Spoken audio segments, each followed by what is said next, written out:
పిల్లలు, ఈ రోజు మనము వేర్ల రకాలను గురించి తెలుసుకుందాము. వేర్లు రెండు రకాలు.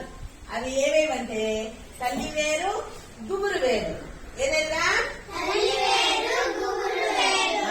తల్లి వేరు అంటే మధ్యలో తల్లి వేరు ఉంటుంది, ప్రథమ వేరుగా. దాని చుట్టూరు పిల్ల వేర్లు ఉంటాయి.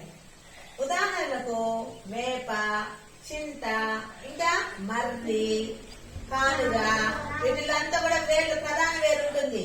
దాని చుట్టూరు పిల్ల వేర్లు ఉంటాయి అన్నమాట. ఇవి కాకుండా ఇంకా ఏమేమి ఉంటాయి?